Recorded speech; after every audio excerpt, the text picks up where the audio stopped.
When discussing claims of UFO abductions and experiences, few stand out quite like the 1961 abduction of husband and wife Betty and Barney Hill. Notably, the level of detail received from the couple undergoing regression therapy and the incident itself being one of the first of its kind to be made public knowledge. In this video we will explore the events which occurred on the night of the abduction and the days to follow. Let's begin. The Hills claim the UFO sighting and abduction happened on September 19, 1961, around 10 p.m. The couple were driving home from a vacation in Niagara Falls. Betty claimed to have seen a bright point of light in the sky that moved from below the moon and upward to the west. While Barney navigated US Route 3, Betty reasoned that she had seen a shooting star, only it moved upward.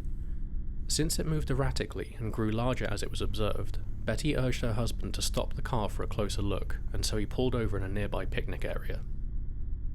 Looking through the binoculars, Betty observed an odd-shaped craft, flashing multicolored lights, travel across the face of the moon, though Barney observed what he reasoned was a commercial airliner traveling toward Vermont on its way to Montreal. However, he soon changed his mind, as the craft rapidly descended and began to approach their location. This observation caused Barney to realize the object was not a plane. He quickly returned to the car and drove toward Franconia Notch, a narrow mountainous stretch of the road. The Hills claimed that they had continued driving on the isolated road, moving very slowly in order to observe the object as it came even closer. The couple watched as the silent, illuminated craft moved erratically and bounced back and forth in the night sky. A short time later, they claim, the object rapidly descended towards their vehicle, causing Barney to stop in the middle of the highway. The huge, silent craft hovered approximately 100 feet above the Hills' vehicle and filled the entire field of view in the windshield. Using the binoculars, Barney claimed to have seen around 8 to 11 humanoid figures who were peering out of the craft's windows, seemingly to look at him. In unison, all but one figure moved to what appeared to be a panel at the rear of the hallway that encircled the front portion of the craft. The one remaining figure continued to look at Barney and communicated a message telling him to stay where you are and keep looking. Barney had a recollection that red lights on what appeared to be fins began to extend from the sides of the craft, and a long structure descended from beneath. The object approached to what Barney estimated was within 50 feet overhead and 300 feet away from him. He then tore the binoculars away from his eyes and ran back to his car. In a near hysterical state, he saw the object again shift its location, moving directly above the vehicle. He drove away at high speed, telling Betty to look out for the object. She rolled down the window and looked up. Almost immediately, the Hills heard a rhythmic series of beeping or buzzing sounds, which they said seemed to bounce off the trunk of their vehicle. The car vibrated, and a tingling sensation passed through their bodies. The Hills said that they then experienced an onset of an altered state of consciousness, which left their minds dulled. A second series of beeping or buzzing sounds returned the couple to full consciousness. They found that they had travelled nearly 35 miles south, but had only vague memories of this section of the road. Arriving home at about dawn, the Hills assert that they had some odd sensations and impulses that they could not explain. Betty insisted their luggage be kept at the back door rather than the main part of the house. Their watches never ran again. Barney said that the leather strap for the binoculars was torn, though he could not recall tearing it, and the toes of his best dress shoes were scraped and damaged. The couple took long showers to remove possible contamination, and each drew a picture of what they had observed. Perplexed, the Hills say they tried to reconstruct the chronology of events as they witnessed the UFO and drove home. But immediately after they heard the buzzing sounds, their memories became incomplete and fragmented. After sleeping for a few hours, Betty awoke and placed the shoes and clothing she had worn during the drive into her closet, observing that the dress was torn at the hem, zipper, and lining. There were shiny concentric circles on the car's trunk that had not been there the previous day. Betty and Barney experimented with a compass, noting that when they moved it close to the spots, the needle would whirl rapidly, but when they moved it a few inches away from the shiny spots, it would behave normally. Within days of the encounter, Betty borrowed a UFO book from a local library. It had been written by a retired Marine Corps Major, Donald E. Kehoe, who was also the head of NICAP, a civilian UFO research group. On September 26, Betty wrote to Kehoe. She related the full story, including the details about the humanoid figures that Barney had observed through the binoculars. Betty wrote that the couple were considering hypnosis to help recall what had happened. Her letter was eventually passed on to Walter N. Webb, a Boston astronomer and NICAP member. Webb met with the Hills on October 21, 1961. In a 6-hour interview, the Hills related all they could remember of the UFO encounter. Barney asserted that he had developed a mental block and that he suspected there were many portions of the event that he did not wish to remember. He described in detail all that he could about the craft and the appearance of the inhuman figures aboard. Webb stated that they were telling the truth, and the incident probably occurred exactly as reported, except for some minor uncertainties and technicalities that must be tolerated in any such observations where human judgment is involved.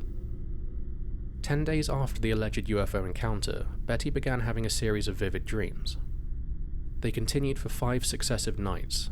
Never in her memory had she recalled dreams in such detail and intensity, but they stopped abruptly after 5 nights and never returned. When she did mention them to Barney, he was sympathetic, but not too concerned, and the matter was dropped. Betty did not mention them to Barney again. In November 1961, Betty began writing down the details of her dreams. In one dream, she and Barney encountered a roadblock and men who surrounded the car. She lost consciousness but struggled to regain it. She then realized that she was being forced by 2 small men to walk into a forest at night, and of seeing Barney walking behind her, though when she called to him, he seemed to be in a trance or sleepwalking. The men stood about 5 feet tall and appeared nearly human, with grey skin, black hair, dark eyes, prominent noses, and bluish lips. In the dreams, the Hills and the men walked up a ramp into a disc-shaped craft of metallic appearance. Once inside, they were separated.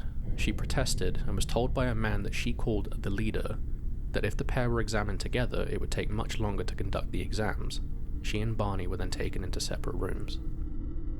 Betty then dreamt that a new man, similar to the others, entered to conduct her exam with the leader. Betty called this new man the examiner, and said that he had a pleasant, calm manner. Though the leader and the examiner spoke to her in English, the examiner's command of the language seemed imperfect, and she had difficulty understanding him. The examiner told Betty that he would conduct a few tests to note the differences between humans and the craft's occupants. He seated her on a chair, and a bright light was shone on her. The man cut off a lock of Betty's hair. He examined her eyes, ears, mouth, teeth, throat, and hands. After examining her legs and feet, the man used a dull knife similar to a letter opener to scrape off some of her skin onto what resembled cellophane. He then tested her nervous system and thrust a needle into her navel, which caused Betty agonizing pain, whereupon the leader waved his hand in front of her eyes and the pain vanished. The examiner left the room and Betty engaged in conversation with the leader. She picked up a book with rows of strange symbols that the leader said she could take home with her. She also asked where he came from, and he pulled down an instructional map dotted with stars. In Betty's dream account, the men began escorting the Hills from the ship when a disagreement broke out. The leader then informed Betty that she couldn't keep the book, stating that they had decided that the other men did not want her to even remember the encounter. Betty insisted that no matter what they did to her memory, she would one day recall the events.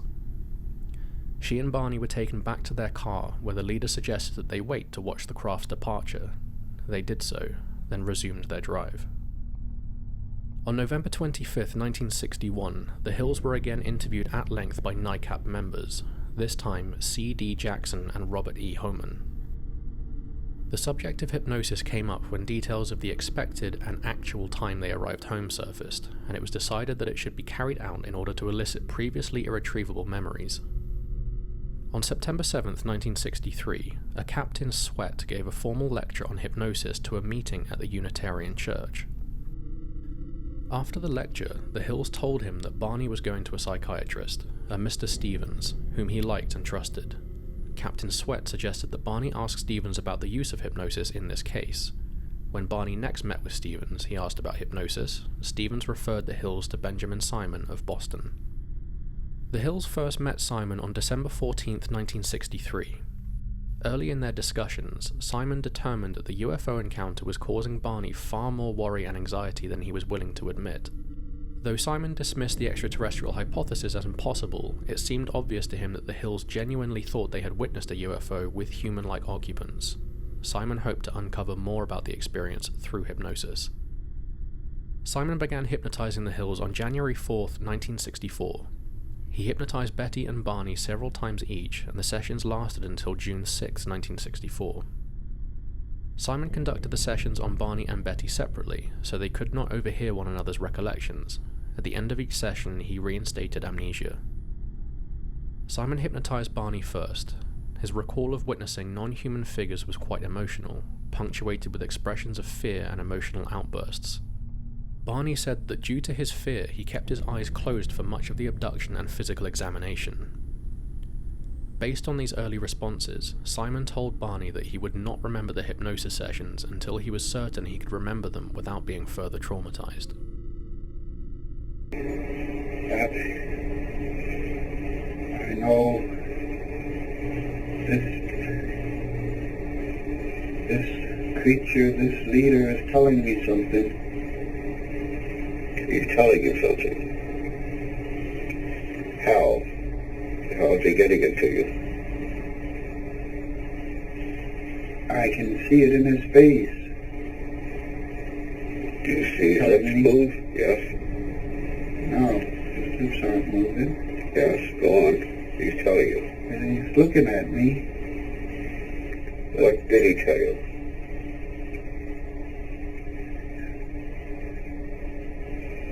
Stay there and keep looking. Just keep looking and stay there. And just keep looking. Just keep looking. Could you hear him tell you? Oh, I gotta pull these binoculars away from my eyes. Because if I don't, I'll just keep staying there. Could you hear him tell you this? Oh, no, he didn't say it. You felt he said it. I know. You know he Just said it. there, yeah. Just stay there, he's saying to me. All right. I'll dig in my head. Just All right. pull the binoculars away. God, give me strength. All right. Pull them down. Run! Pull these binoculars down and run. God! It says my God, give me strength. I gotta get away. Oh! Betty! All right. I gotta get away, Betty! All right. Calm down. I'm driving. I gotta get away. How could you be sure he was telling you this? Calm down. You're still asleep.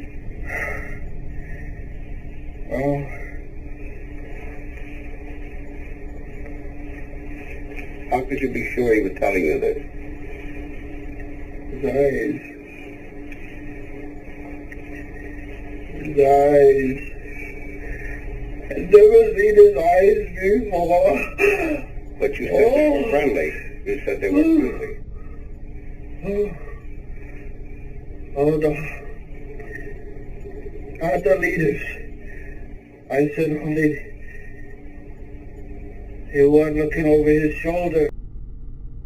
As a side note, we have uploaded the full 40-minute session audio to the channel for anyone interested in listening to the full account. You can find the video link here on screen or below in the description.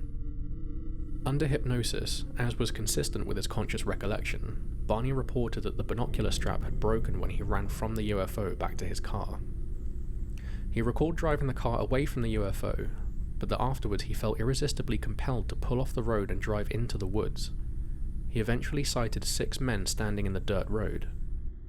The car stalled, and 3 of the men approached the vehicle. They told Barney not to fear them. He was still anxious, however, and he reported that the leader told Barney to close his eyes. While hypnotized, Barney said, "I felt like the eyes had been pushed into my eyes." Barney related that he and Betty were taken onto the disc-shaped craft, where they were separated. He was escorted to a room by 3 of the men and told to lie on a small rectangular examination table. Unlike Betty, Barney's narrative of the exam was less detailed, as he continued to keep his eyes closed for most of the exam. A cup-like device was placed over his genitals. He did not experience an orgasm, though he was certain that a semen sample had been collected. The men scraped his skin and checked his ears and mouth. A thin tube or cylinder was inserted into his anus and quickly removed.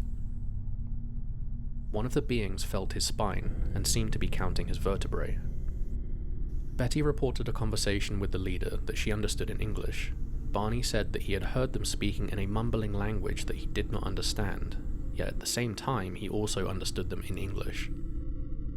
Betty also mentioned this detail.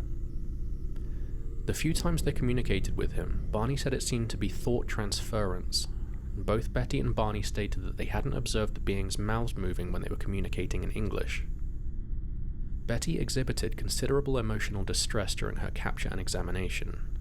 Simon ended one session early because tears were flowing down her cheeks and she appeared distressed in session. Simon gave Betty the post-hypnotic suggestion that she could sketch a copy of the star map that she later described as a three-dimensional projection similar to a hologram. Eventually she did what Simon suggested. Although she said the map had many stars, she only drew those that stood out in her memory.